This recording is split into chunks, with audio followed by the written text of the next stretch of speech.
Welcome to Virtual Coffee with Dawn Rickabaugh, the Note Queen, where we talk about owner financing and notes. Financial solutions, one mom and pop to another.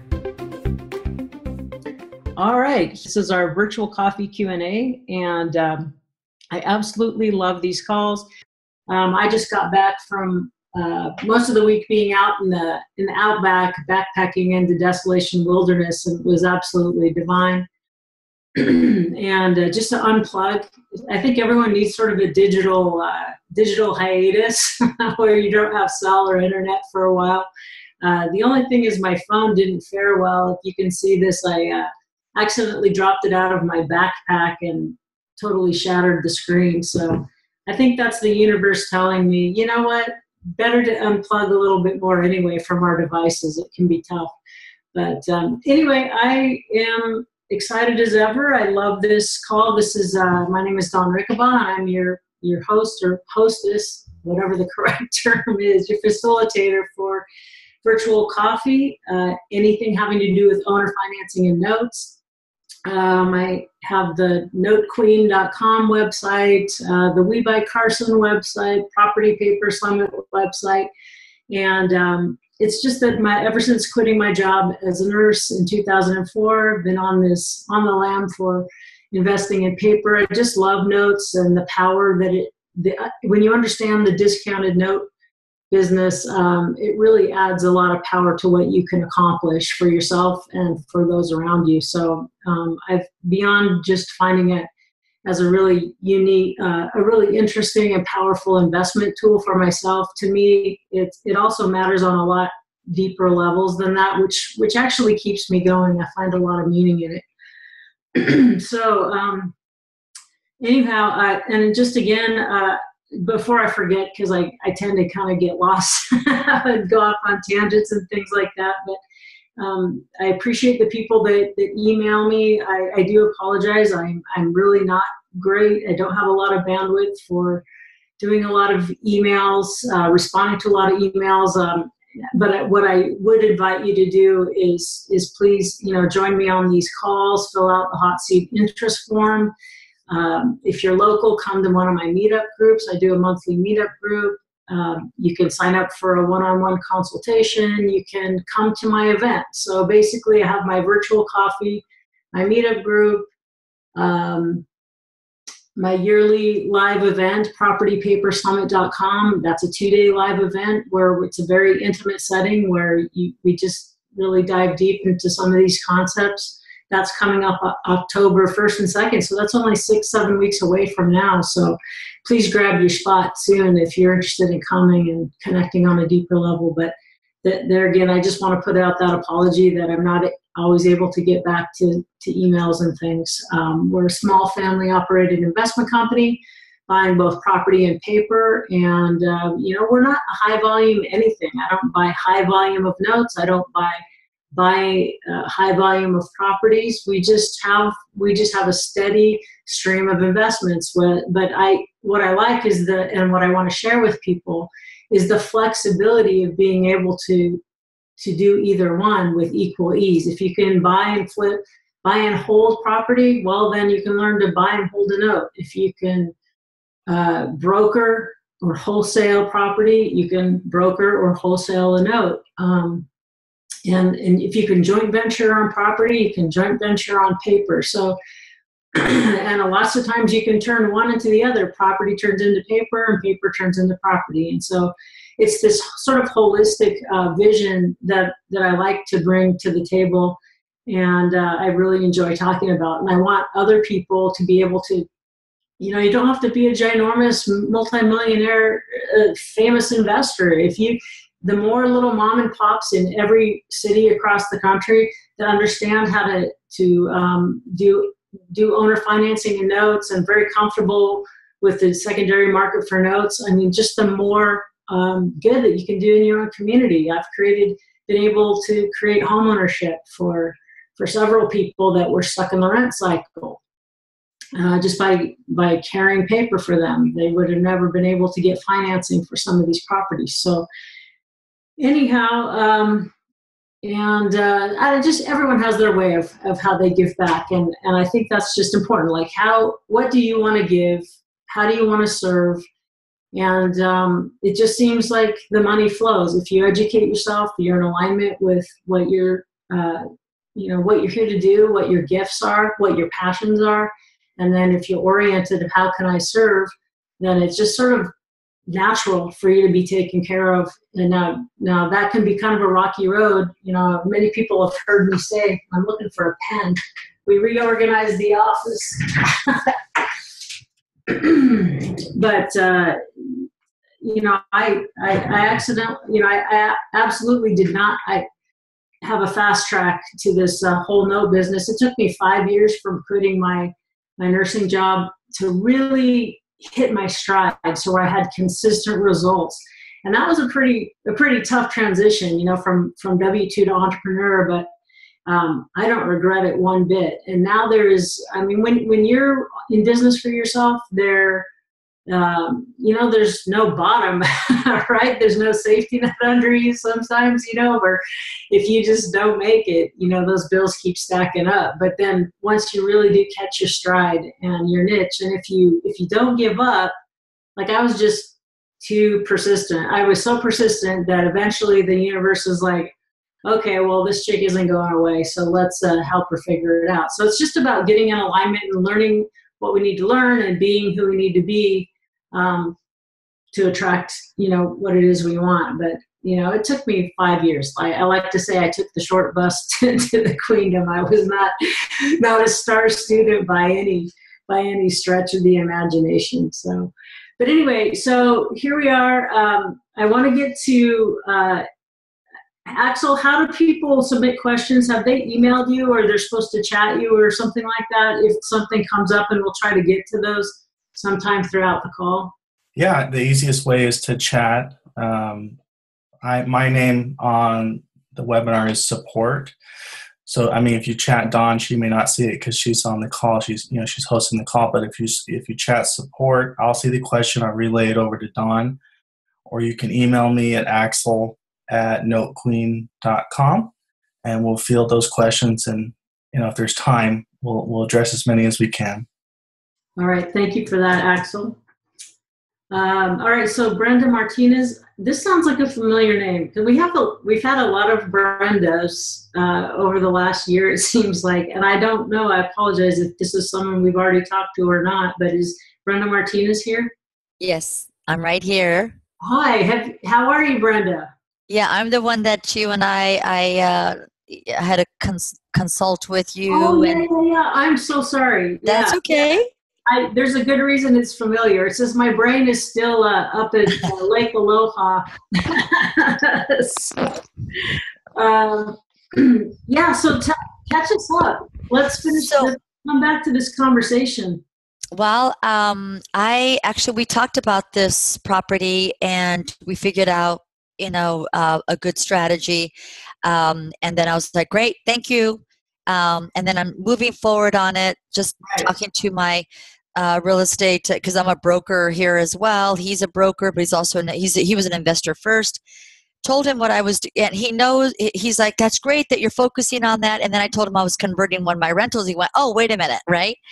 And he's just like, I wouldn't do that if I were you. So Brenda, you're a real estate agent, and you're in Colorado. You're a real estate agent, and then this is a broker friend? Investor friend. Okay. Gotcha. Okay. And then let's just get back and remind me of your deal, because I don't have those notes from. That's okay. It is a property that I've owned for a while. I owe $180,000. My mortgage is around $1,200 a month, including taxes and insurance. It's valued today at around $375,000. And so I was looking to. I've had it for a while, so I thought, oh, maybe I should convert this into seller financing. And he didn't even look at the numbers. He's like, I wouldn't do that. And he said, you know what, the other strategy of doing lease option is a way better strategy, he said. especially for, he said, and he was like, he goes, seller financing is awesome. He goes, are you having any problems with it? I'm like, no, right? I don't. I have zero. I did, but I've had it for so long that all those issues are gone. So I'm not having any issues, the truth is. And it just keeps increasing in value. I got a nice cash flow, and I fixed it up enough where there's not enough. I don't do a lot of repairs, so there's not a, repairs. So he just was like, I wouldn't do that to that one. If you're having issues, then that's one thing. And he goes, and besides, he said, I truly, truly feel that that's not the path to financial freedom. Seller finance notes, keeping your rentals as long as you can is what he suggests. Well, I think that's all great advice, and it's so what do you think? Well, I didn't compare because I don't know. Right? There's no one right answer for everybody. Yeah. I think this is great for you to bring up because people need to know there's more than one way to. Basically, what we're out there is to create cash flow, right? Mm-hmm. So yes. Right, and we're just diversifying portfolio. Now that I'm remembering, because when you filled out this form, you didn't mention our call, so I'm going. I think that's okay. Yeah. So, you have been, you single momming it, brought it up from nothing, right? So, right. So go ahead. Let's chat. So I think this is great. Because I'm not too familiar with the lease option. So him and I scheduled a time for him next week. And I've got another investor, and I thought, yours, I got your little notice. And I'm like, hey, what a great opportunity to talk to you. Yeah. So I'm not familiar with completely with the lease option that he's advising. That's why I set up a meeting with him. I don't know if you are too, but that's what he's advising. He's like, if you're going to do cash flow, this is, and he goes, instead of doing owner financing, then this is the route that I would go. And so do you know enough about lease options to kind of compare? Well, so, I don't pretend to be a master at lease options. There's a lot of people that have used it a lot more than me as a concept. I think it's totally great. It just depends on what you want, what your risk and reward is, what's available, what the kind of climate is in your market, and those kinds of things. And as a concept, I think it's a great thing to do. To me, when I think of ways to create owner carry or cash flow that doesn't require you to, be a landlord, so to speak, there's several ways to do it. So you got the owner financing where you take a down payment and carry back a mortgage and become the bank, right? Right. There's lease option where somebody puts down a little bit, but you're still agreeing to sell it. That's right. On terms, right? Right.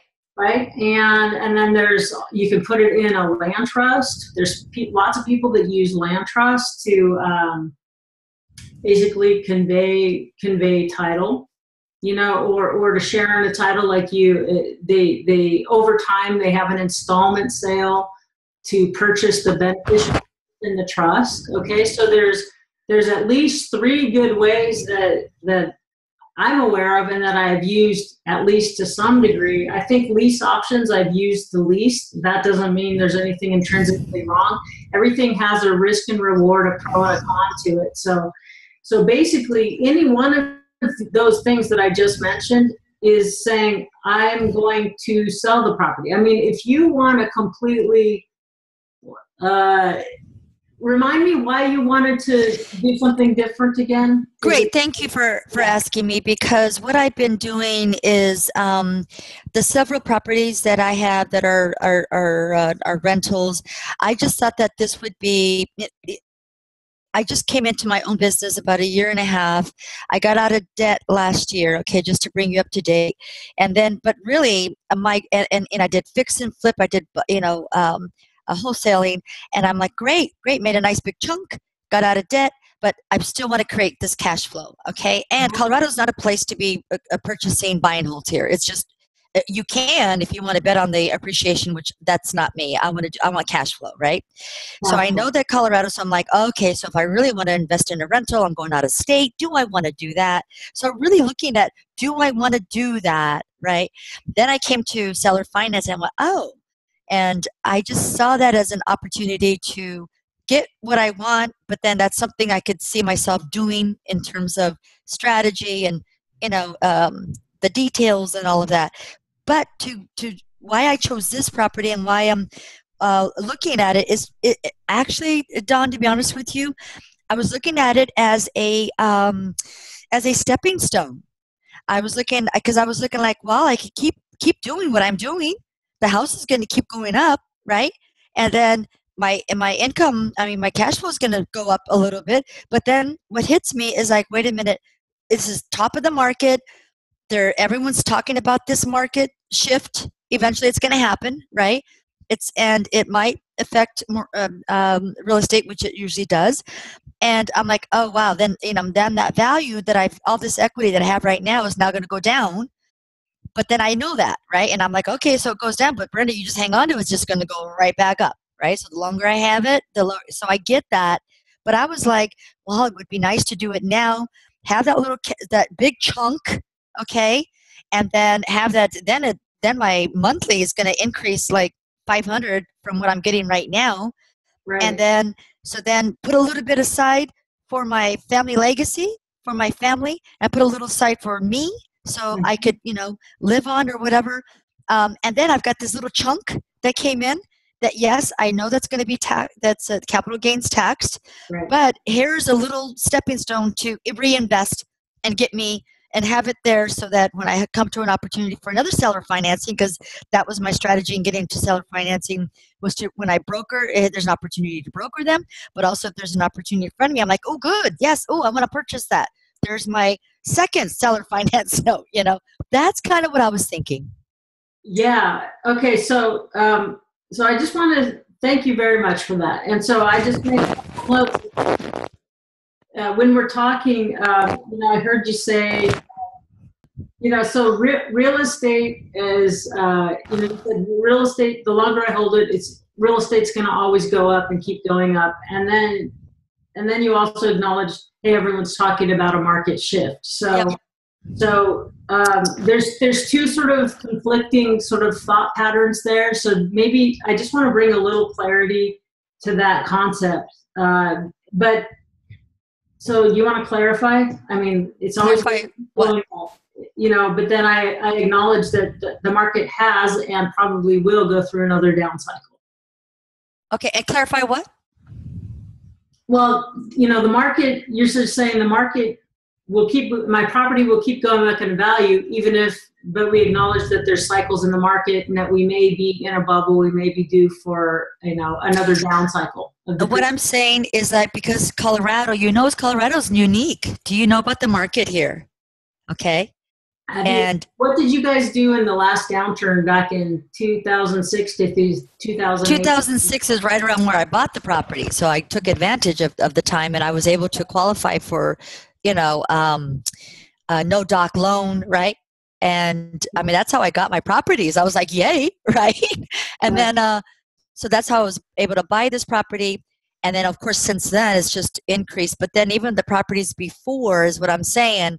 If you remember, I've never rented. I've always owned. And I've had that experience of even going through my first recession back in the mid-90s. It stabilizes here in Colorado, then it just shoots on up because it's just a very high demand state. So what I'm saying is that I could see with my properties that it's increasing, and let's say this downturn happens. Yes, I could see it down. I could, of course, see it go down, right, or stabilize, whatever. Mm-hmm. But then if I keep hanging on to it, I really feel confident it's going to go right back up again. That's what I mean. Right. Okay. Yeah. So I think it's just important that I've just seen this happen. Like, gosh. Well, I came from Southern California. Now I'm in northwestern Nevada, Carson City, Nevada, which is the capital, and half hour to Reno, half hour to Lake Tahoe. So I'm up here, not down by Las Vegas. I'm further from Las Vegas now than I was when I lived in Southern California. But I just remember, and every area is different. So just take it from wherever you're at. They said, this time it's different. It'll never go down. And, so there can be a lot of crystal balling it. So, but I think what I like So, and here in Nevada, before I got here, when they experienced the downturn in the late 2000s, up in Reno, it was pretty common for properties to lose 50% of their value. Yeah. So, and of course, we've gotten up from that. Everything's really hot right now. Yeah. But but what I like that you said is, there's a lot of different strategies, right? We all need different tools in our tool belt to make money depending on what's happening in the market. Yeah. Like you said, right now, I wouldn't, unless I had phenomenal owner carry terms of some kind, I would not long hold a lot of the properties at the price points that they are. I might fix and flip them. I might wholesale them. I mean, so far I haven't wholesaled the property, but theoretically I might be willing to do it. Like, okay, I've already got 3 rehabs going. That taps me out. So the next deal comes in, I'm just going to give it to the next guy, right? So right. that makes sense. Right. So I think it's just, but what the point that you said that's very important that I want to punctuate is that you don't buy for speculation. You buy for cash flow, and appreciation is great. Yes. Really, when it comes down to it, you're more comfortable if you don't care what's happening in the market. If you're in it and it makes sense to hold it and it carries itself at least, right? Even the tightest of time. So I don't know. I think so. It just it goes back. So if nothing's really wrong, why even do anything? I know. Why even lease option? Because if you're really happy owning it and you like that, you feel very taken care of, and you've been well rewarded for the risks and the investments that you've taken in the investments that you've made. So why even sell it? Because to me, a lease option is you're still saying, I'm going to sell it. You're going to give them a lease with an option to buy. So you're still agreeing in your mind to sell it. What we're talking about, the difference is, with a lease option, you get a small, like an option fee, 3-5% usually, of the value of the property, right? So you get a small down payment, and hopefully, you have to be careful in the different states, the way that you write the lease agreement, or if you're having them take care of all maintenance, all property taxes, all insurance, it kind of seems like a mortgage anyway, right? So and that was one of the things he did say, Don, was that you could make it whatever you want, And he goes, and of course with seller financing too, I could have a balloon or no balloon and no early payoff, or but I think that so yes, so then you can make it your own. You can't pay this off until after 5 years, let it season, whatever. Yes, you can make it your own, but you're right. That's why I was like, because he was throwing out things like the difference is what if it goes under foreclosure? Now you're paying thousands of dollars as opposed to blah blah. And I go, yeah. Like, I know all that, So I think that it's that's why I wanted to just talk about it. You're right. I think you're really clarifying that. For me, what it was to have a nice big chunk. Seriously. Okay. I just started my business. And what screams out at me is it's worth $375 and you've made a double. Just sell for cash and get out. If you don't want to lose the equity that you've built up now, to me, unless you're going to get, let's say, a 30% down payment, unless you're going to get a ginormous down payment from somebody, very significant, where you actually would do better and be ahead if you foreclosed and got the property back. You know what I'm saying? Or if that seems risky, just sell the whole thing. Like, you've done really well, pay your capital gains and take that money and do something else, because you're right. I mean, if let's say you do a lease option. Okay, so let me answer to that, because I don't have my numbers in front of me. But this is what screamed out at me was when I looked at it and went, right now I've got like $500. Okay, let me see if I can just kind of do this real quick. It was 500 times 12 is my cash flow. That's what I was doing. I looked at that and I went, oh, wait. So I'm looking at 500 cash flow.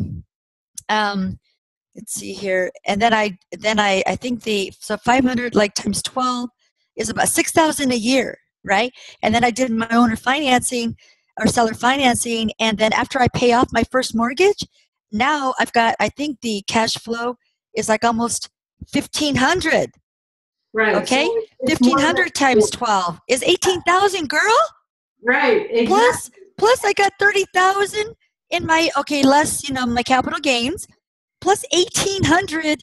I'm just like, oh my god. Then I go 18 times times 10 years times this, and I'm just like that's okay. There you go. That's what. Yeah. So and Axel's let me know that there's some more questions, and maybe in response to this, because depending, you might want to do a 1031 exchange if you're trying to capture the equity you've built. That's one thing, but I can't really see doing a lease option. Like, you're still agreeing to sell it. So either Exactly. do I want to keep it or sell it? And but if you just really want a chunk of change, to work with, so I can reinvest. Yes. So then if you want to do that, then I would just say don't worry about it, because a lease option is a little bit of money up front. Seller financing, you'd ask for 5-6 times as much down, right? So the likelihood of default is a lot less. And then if you get to get it back, and you've already received $100,000, a third of the profit already, maybe half of the profit, so what? You get it back and you were happy owning it anyway. So the thing is, there's a lot of great options, and like I said, there's a lot of people smarter than me and more experienced in the lease option realm, but it certainly has its place. Everything has its place depending. And so Axel, is there anyone who wants to just address this particular conversation with Brenda? Any thoughts that we haven't brought up? Yes, I do have John.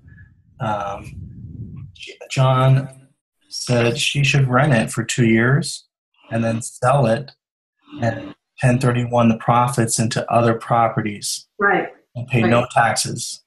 Exactly. So that's what we were talking about. Thank you, John, for bringing that up. Because we did mention that is like 1031. If you need the cash to invest, but it depends on if you want to keep investing in real estate, because you have to have a like kind exchange. But if you want the chunk of change to invest in a different way, you can't really 1031 into a note, a portfolio of notes, let's say. It has to be another type of property.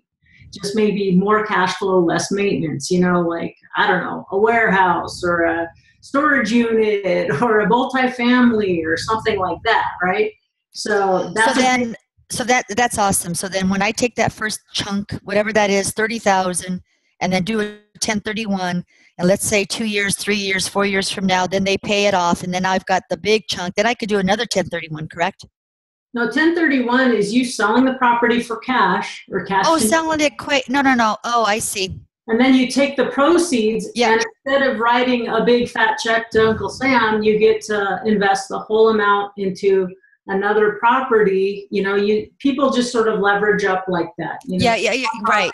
Oh no, I thought of that.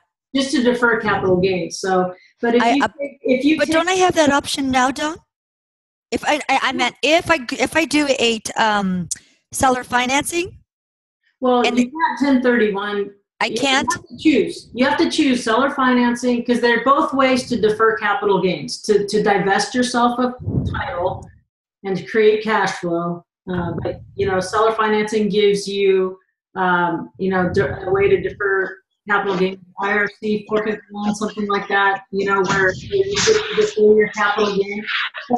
Like I don't know, if you're happy owning it and renting it, I'm not sure why you would lease option it, actually. Unless that just turns your boat. I don't know, whatever. No, it was just brought up. That's the only reason why.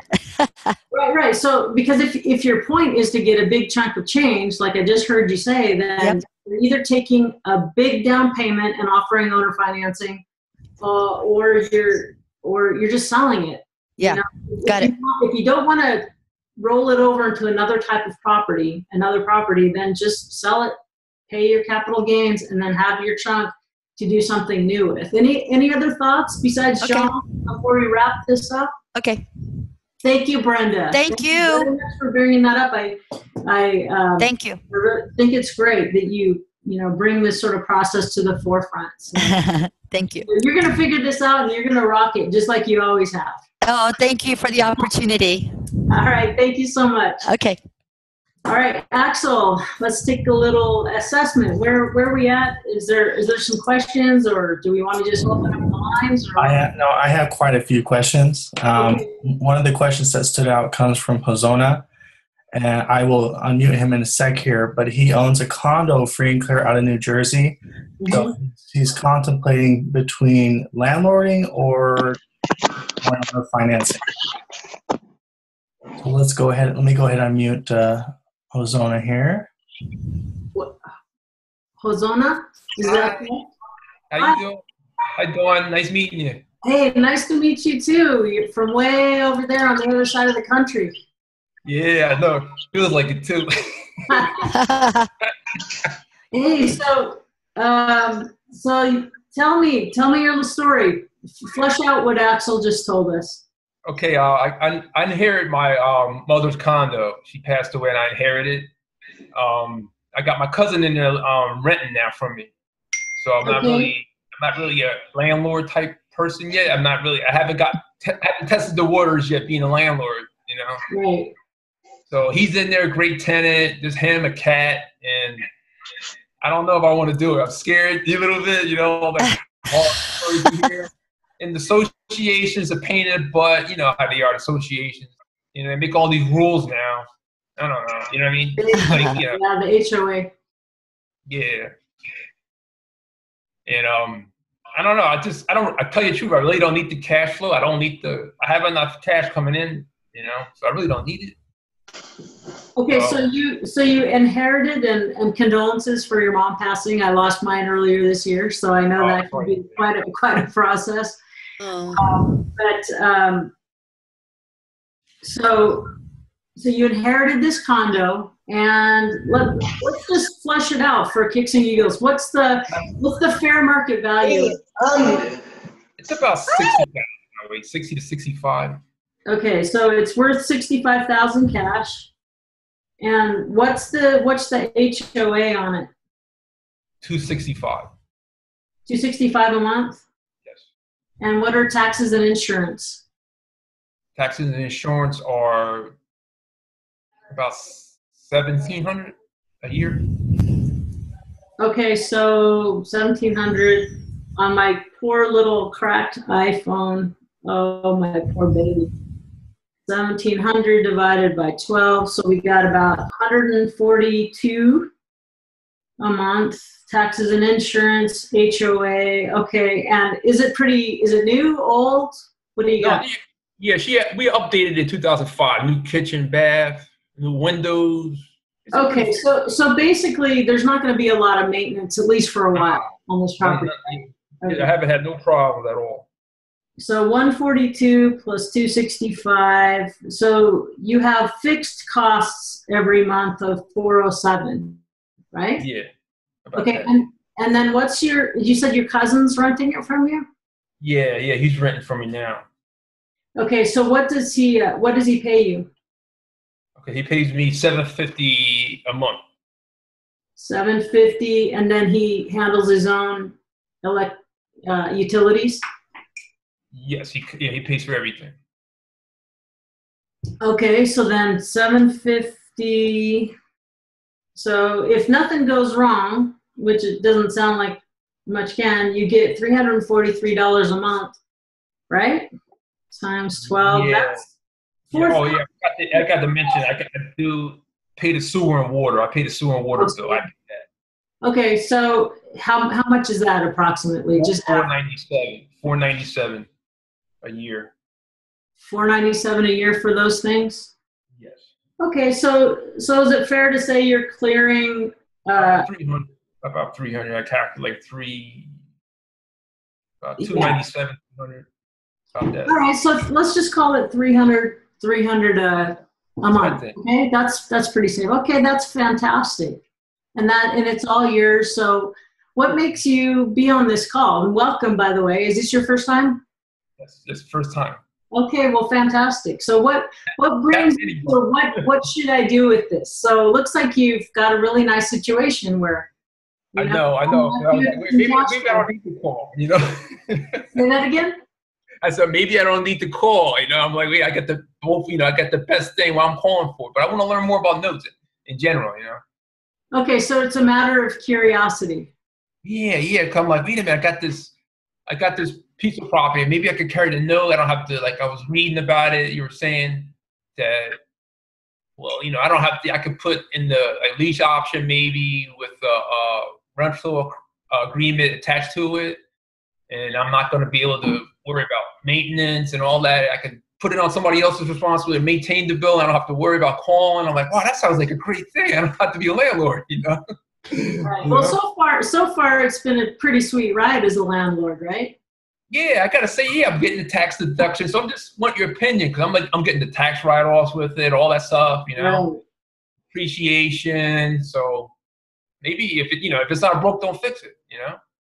Yeah, I mean, it just depends on where you're at. Just like we were talking about with Brenda, there's just not one golden hammer for everybody, right? It's just what I like is that you're like, there's different things to consider. You may not end up changing anything, but it's a really good exercise to look at the different options. And then next time when a different opportunity presents itself, maybe you're like, oh, well, I'm ready. I think, this strategy sounds good for this situation, whatever. But let me ask you this. Now, your cousin pays $750. Is that market rent? Is that what? Below, it's about $50 below market rent for a one bedroom.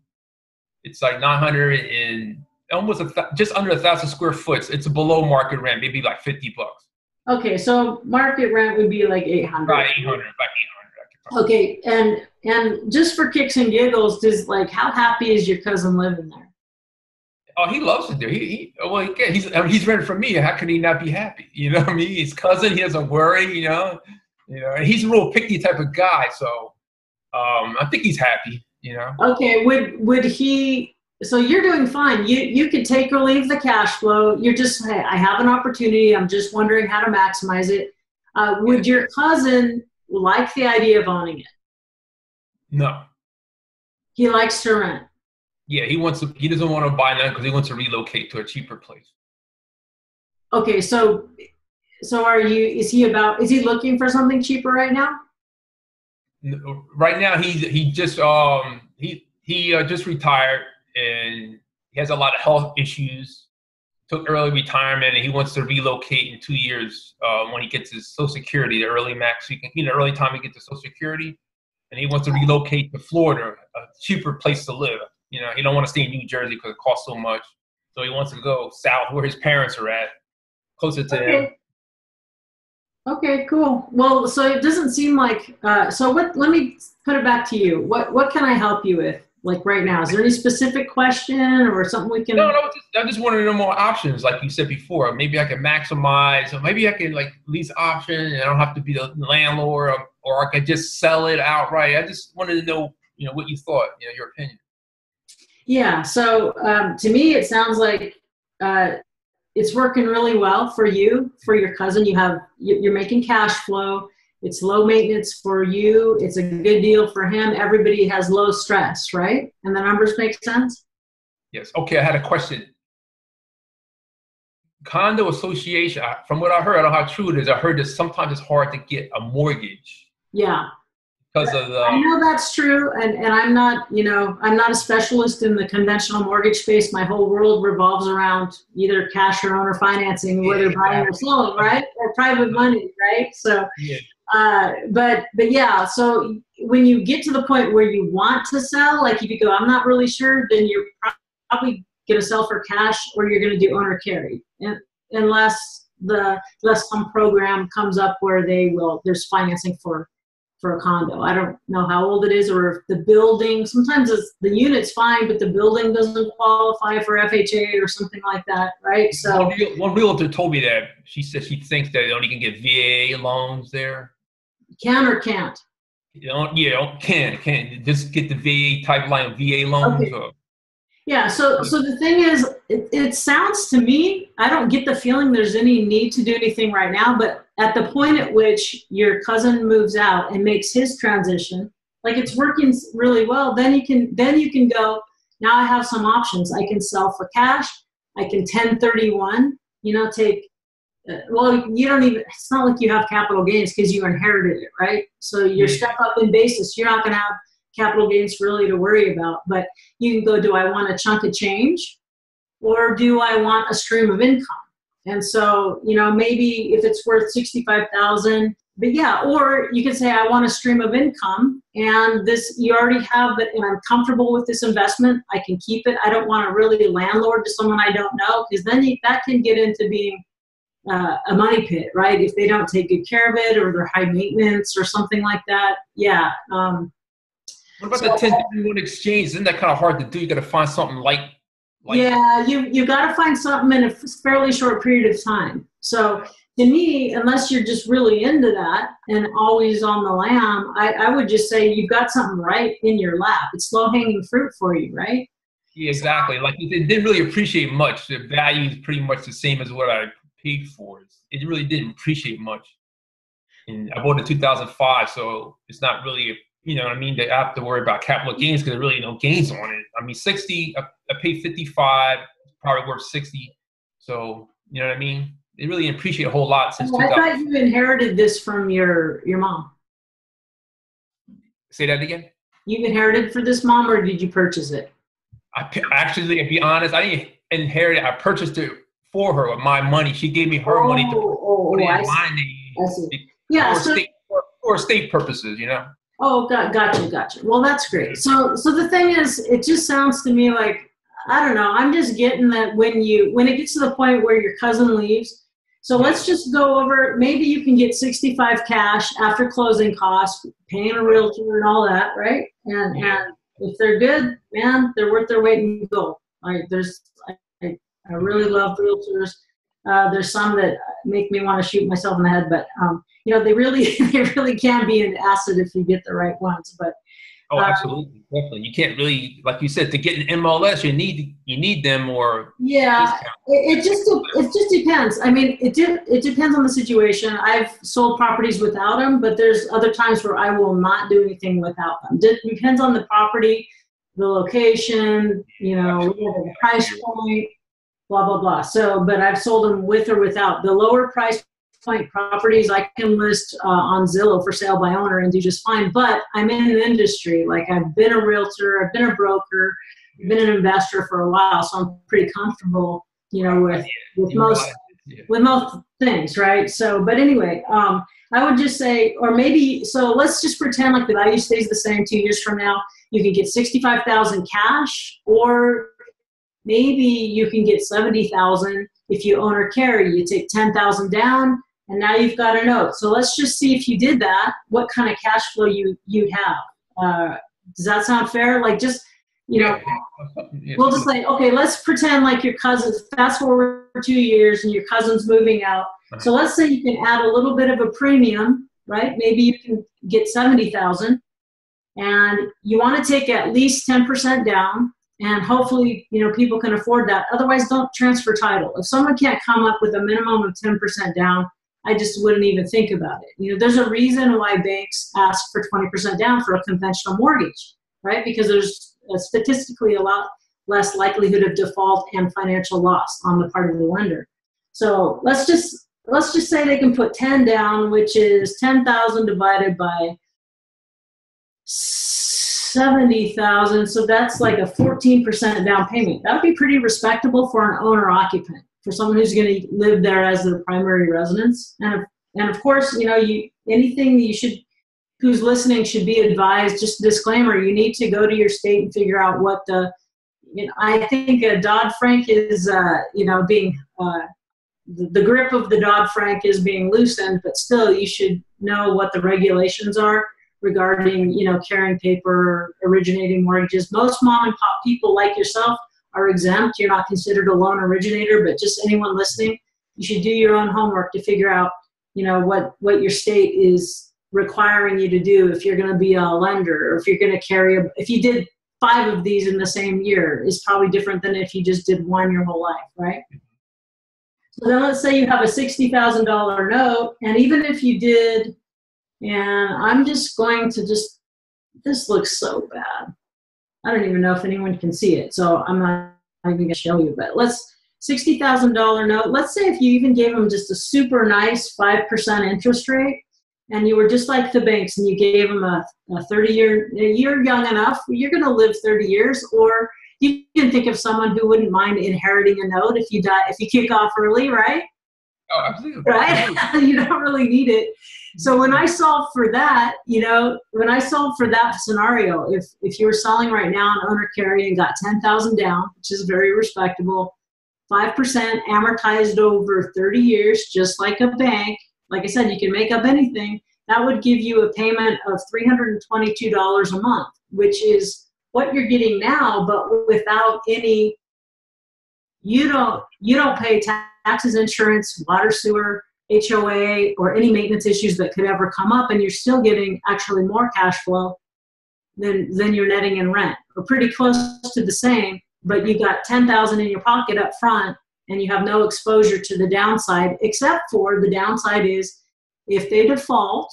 That's why I would, especially in New Jersey, New York, Florida, some of those areas where it can take a long time to foreclose, I might say 20% or nothing, so if you can find someone who can put 20% down, because it can take so long to get through the court system in those states. I heard they got more rights than the homeowners are. Right. And then, so you got the risk of the default, and then you have a risk of a total loss. Let's say there's some loss that the insurance company won't cover. I don't know, act of terror, tsunami, I don't know, mermaids attack Manhattan, I don't know. But, if there's anything that happens to the property that is not insurable, that no one will insure, then that's your other risk. If there's some catastrophic thing, an earthquake, a flood, a war, active war, you may, okay, well, that person doesn't have their home, but then you still have the mortgage that's not worth anything either, except for land value, possibly. I had a question about the you're saying, but ultimately, even if I did the owner finance, I still got to pay the taxes, and no, it has me in the name. I'm like, no, because you have you got your landlord hat on, or your owner hat, but when you sell it, it's like you really sell it, like the other person actually owns it. So now you just turn your hat around or put on a different hat. Now you're the bank. See, the bank, like if you had a mortgage, would the bank be paying your taxes for you? No. Okay. No, so if you're the bank, you don't pay it for the borrower. So that's where you can get the same cash flow without any exposure to HOA, taxes, insurance, or maintenance. Wow. So you can see that this is a really solid little, great. What can I do with $300 a month? And what if you don't need it? Let's just for kicks and giggles go. If I could figure out how to take $300 a month, and I could invest it even just 8%, and instead of you spending that $300, if you could invest at 8%, if you could learn, these different strategies with notes and properties, or I don't know, crypto, gold and silver, I don't know. There's lots of different investment vehicles, right? Yeah, exactly. Yeah. Okay. So check this out. Let's even be more conservative. Let's say you only take that $300 a month for 30 years and you invest it at a 7% return, which is not pie in the sky when you learn the strategies that we're talking about. Yeah. At the end of that 30 years, when the mortgage is paid off, you would have $365,000 and change. Wow. So you could turn a little teeny $65,000 condo in New Jersey into $365,000 in the next 30 years. Does that sound like, is that pretty powerful? Learning how to use, now don't pay attention to my poor tortured screen. No, it's fine. No, it's like powerful, but it seems like so far-fetched though, Well, it is, because they don't teach us financial literacy in school.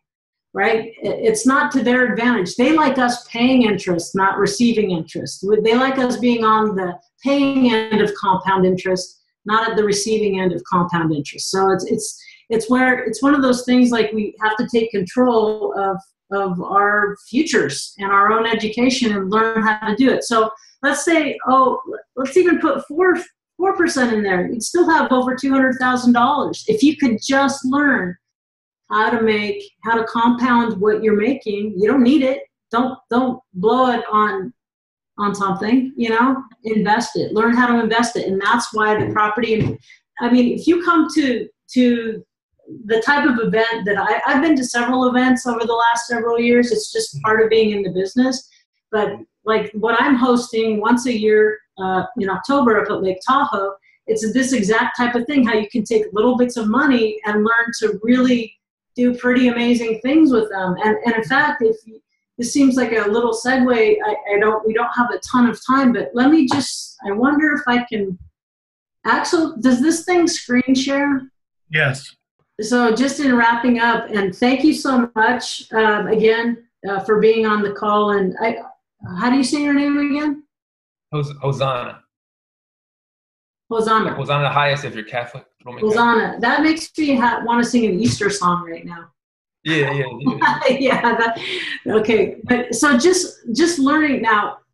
When my mom died, similar how you had helped your mom, I had actually set up a Roth IRA. So part of becoming like growing up and taking charge of your own future and not just letting it be in the hands of Wall Street and Washington and Wall Street, there's techniques that we can use to really take a little bit of money and make it go a long way. And it's great if Social Security's there, and I'm prepared for nothing to be there. No entitlements whatsoever. If it's there, it's there. If it's not, I don't hang my hat or my eyelashes, hang by my eyelashes on some pension or some payment coming in. And I really like that. So anyway, getting back to my mom, she died about 10 years sooner than I expected.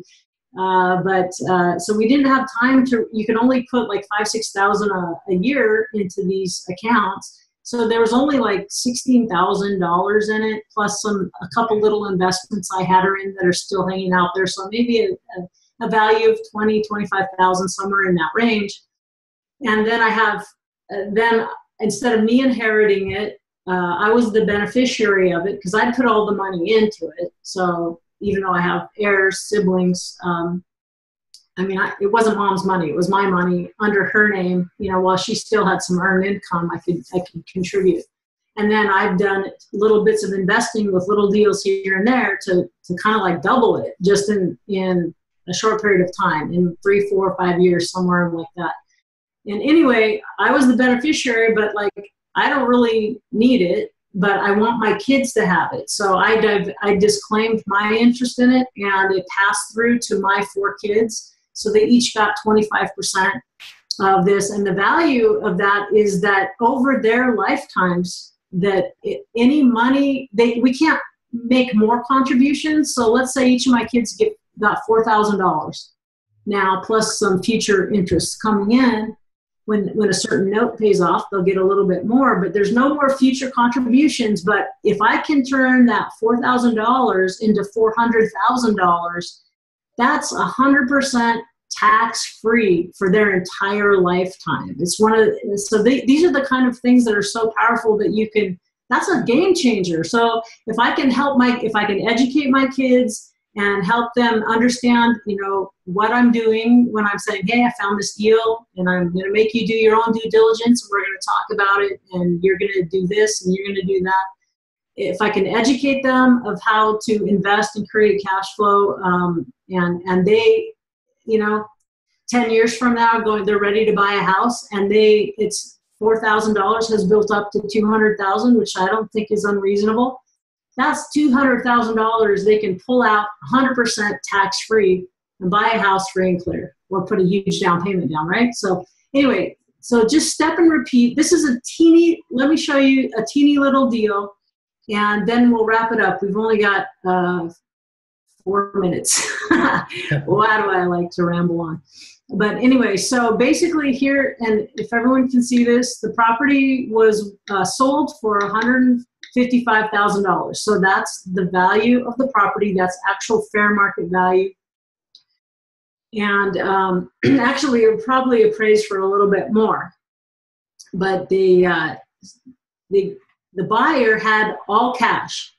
The buyer had all cash coming to this, so he was willing to take, I think he wanted 160, 165, which wasn't unreasonable, but this person said, I have $155,000. Okay, great. You can have it for 155. So that's somebody who has a lot of cash. This was not a bank loan. This was not private money. This is someone who has under the mattress money, cash.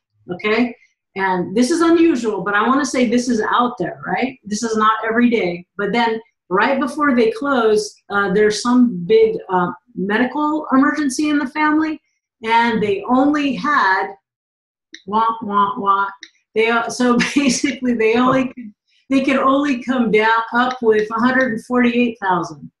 That's all they could come up with, because it's kind of silly, right? If they can pay 155, or if they can pay 148, why can't they pay 155? Anyway, so you can see this. So now I'm creating what was the down payment as a percentage. That was a 95% down payment. Usually people have a 5% down payment and a 95% loan, right? Well, this is the complete opposite. So basically the loan amount, what is it, about $7,000, right? 155 minus 148. And he says, look, I still want to do the deal, but you're going to have to carry $7,000 in a note. And the seller's like, what? You know, I'm not in the business of that. I'm moving from California. I'm moving to Arizona. I just don't even want to deal with this. But the realtor said, hey, it's no problem. He's going to pay this off. So here's how they created the note. Okay, so a $7,000 principal, that's present value or loan amount. I think the interest rate was 6, and it was going to be fully paid off in 1 year. The interest rate must have been 5 because it was a little less, something like that. That's pretty close to it, right? So, is there a lot? There's not a lot of risk to this type of note, is there? No. Right. So, but this is a teeny weeny little note, and the seller, he just wants out. So I'm thinking, I've got 4 kids, each with a little teeny bit of amount in their right. So I go, let's take 2 of them. And the guy just wants out. He understands that, you know, this isn't a note that one of the large institutions are really going to waste their time with, because it's so much paperwork for a teeny weeny little note that a lot of the bigger buyers aren't going to waste their time with it, right? So it's perfect. So basically we ended up paying about half, I want to say $3,600. And so then they took the place to, the guy hadn't even made his first payment yet. In fact, he was late on his first payment. And I think that's what freaked the guy out. Like, I don't even want, I know I have all this safety and security, but I don't want it.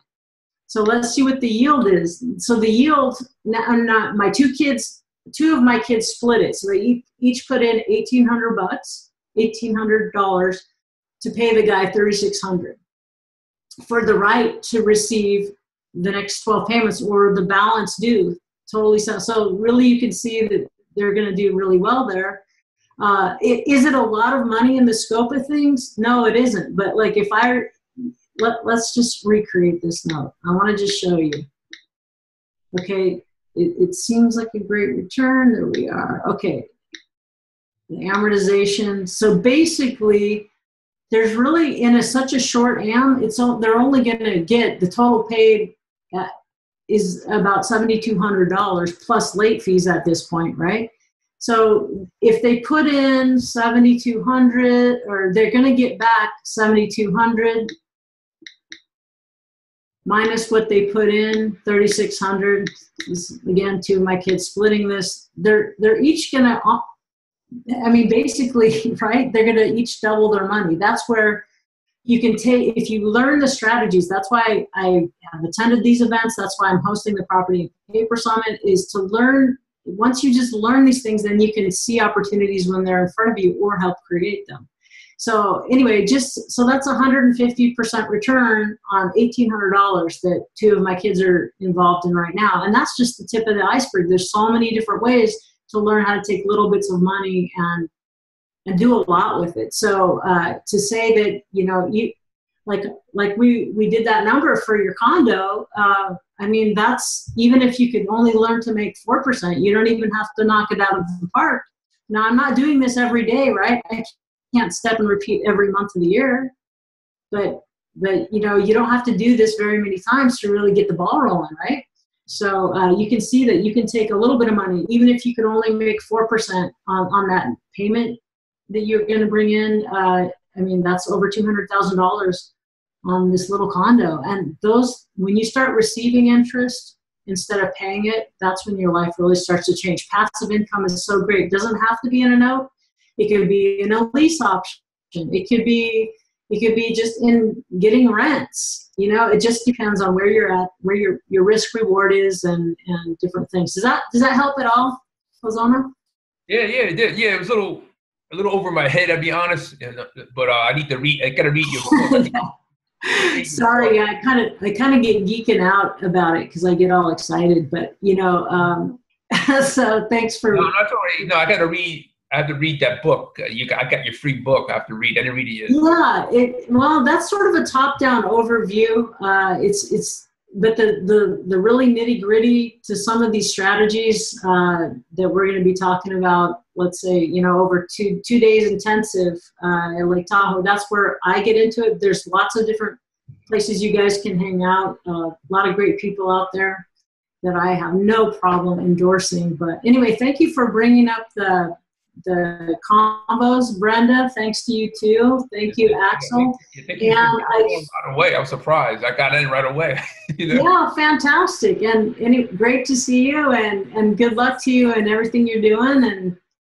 And I let's see. Our next meeting is sometime in September. Wow, I cannot believe the time is going here. But okay, so am I back to the regular thing? Okay. Anyway, it's probably on a Friday. Axel, do you happen to know when our next meeting is?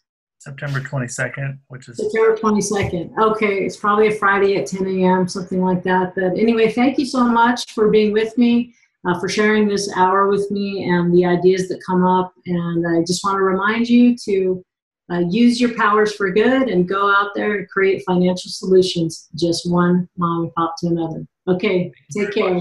I'll talk to you next time. Bye. You've been listening to Virtual Coffee with Dawn Rickabaugh. For more, please visit notequeen.com.